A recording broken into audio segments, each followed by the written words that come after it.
Actually, hanggang ngayon, speechless pa rin. Ang nasa isipan ko pa rin is name with health. Parang hindi pa rin nagsisink in na ako si name with health. Pero yun nga, very thankful na pumasa. Ranking aside, ang prinay ko lang talaga kay God noon is pumasa. Plus na lang yung nag-top sa board exam.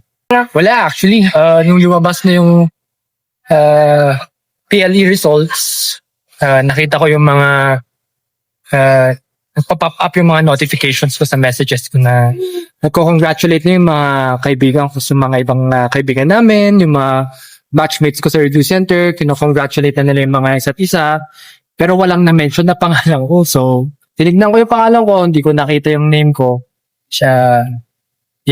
Na-depress ako. So, hindi ko na inisip na baka ako si name with health. At first nga, hindi ko nakita na may issue pala na may mga name with health. Nung medyo in-internalize ko na lang na, bagsak pala ako. Nagbasa ako ng article ng PRC, may nakita akong may name with health na isa for verification. And then 5 na name withheld din due to violation for investigation. So, para sa akin, hindi ko na nainisip na isa ako dun sa mga yun. Ang naisip ko na lang, bagsak talaga ako. So, ang inisip ko, mag-take na naman ako ng exam this October. PLE, board exam is, of course, no joke din. Every board exam naman is paiba-iba din yung questions. So, I'm sure for all the board exams, ganun din naman sila. So, yung struggle talaga is mahirap.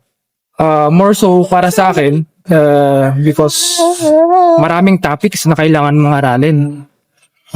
Minsan, ang kailangan mong aralin is general topics. Pero minsan may mga lumalabas na pang specialty, pang residency level wherein kailangan mong talagang malaman. Lalo na yung mga topics na kailangan mong memorize, like your memorization, like your anatomy, biochemistry, pharmacy. Sobrang hirap para sa akin ang pharmacy. So para sa akin, sobrang hirap. Lalo na nung lumabas si baby namin. So, yung mga sleepless nights ko, imbis na sleepless nights dahil sa pag-aaral, ang nangyayari sleepless nights kasi kailangan siyang tutulungin.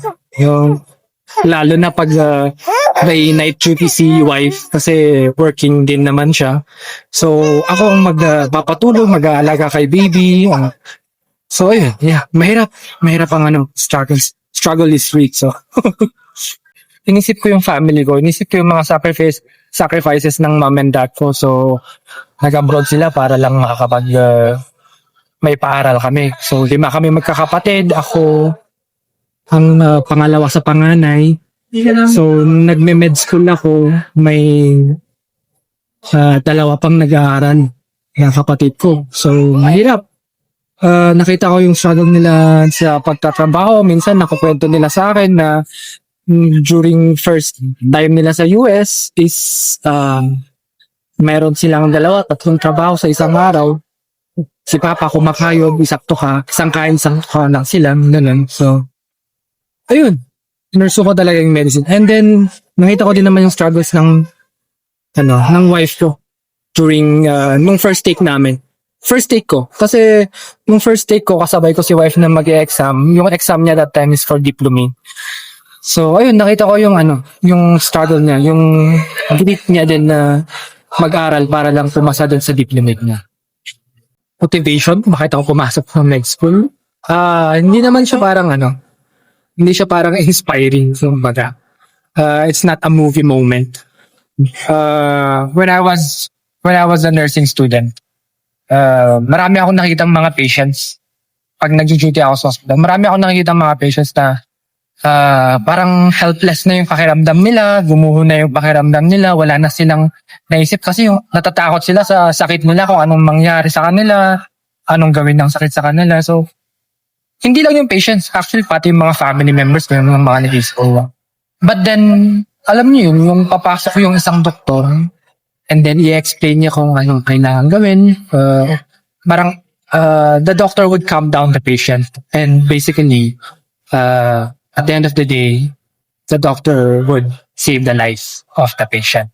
So, in that moment, I realized na kung ano yung kayang gawin ng mga doktor. So, basically, ang doktor, hindi lang naman sila nagda-diagnose, hindi lang sila naggagamot ng sakit ng isang pasyente. They are basically saving that person's whole world. So, ayun, in that moment, doon ako nag-promise sa sarili ko na someday I would like to be that kind of person to someone else. Next is, ayun, planning to do residency. Pero nag-iisip pa ako kung anong field kasi. Pero para sa akin kasi napag-usapan na namin ng wife ko na gusto ko talaga nasa cutting. So either general surgery or ENT, opta, why not COVID kaini? Baka malay natin. Kasi syempre cutting din siya. Dito ba sa Baguio or... Yes, dito sa Baguio. Para sa mga soon to be colleague ko, med students or any other people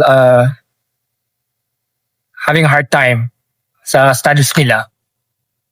For me, I would advise repetition. Consistency. Yeah. Ulit-ulitin nyo lang. Basahin nyo lang yung isang topic. Pag hindi nyo naintindihan, ulitin nyo lang.